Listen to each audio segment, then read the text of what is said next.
स्वागत छ तपाईलाई मेरो प्रोफेसनल टेक्निकल युट्युब च्यानलमा र आज म तपाईहरुलाई ड्रेसको कलर कसरी चेन्ज गर्ने फोटोशपमा भन्ने म सिकाउन गइरहेछु र हामीले स्टेप 1 र स्टेप 2 बनाएको छौं। स्टेप 1 मा देख्न सक्नुहुन्छ पहिले सुरु हामीले कहाँ जाने भन्दा फेरि हेर्नुस् होला है।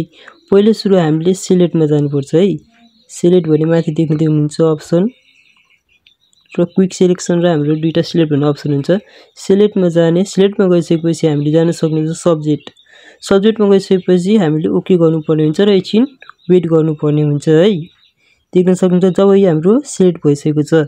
अब हामीले कहाँ जाने तल्लो स्टेप भन्ने अप्सन हुन्छ हेर्नु होला। उता तल्लोपट्टि क्लिक गर्ने, क्लिक गरेपछि माथि सोलिड कलर भन्ने अप्सन हुन्छ। सोलिड कलरमा हामीले कलर लगाउँछौं। हेर्न सक्नुहुन्छ एउटा कलर चुज गर्ने। त्यो म स्टेप 1 को भन्न गइरहेछु र देख्न सक्नुहुन्छ स्टेप 1 मा के हुन्छ भने त्यहाँ माथि नर्मल भन्ने अप्सन हुन्छ। त्यहाँ क्लिक गरेर हामीले एउटा कुनै कलर चुज गर्ने। देख्न सक्नुहुन्छ यसरी कलर चेन्ज गर्न सकिन्छ। तर के भयो हाम्रो कलर चेन्ज गर्दा फेरि हाम्रो फेसतिर पनि कलर लागिएको छ।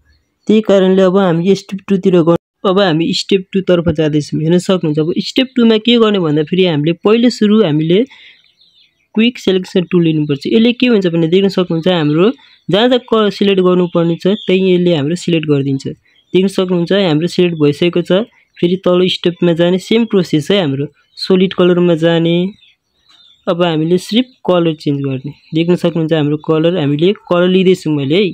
फेरि हामीले ओके गर्ने सेम प्रोसेस स्टेप 1 जस्तै नर्मलमा जाने। अब हामीले हेर्नु होला कलरहरु लिन सकिन्छ।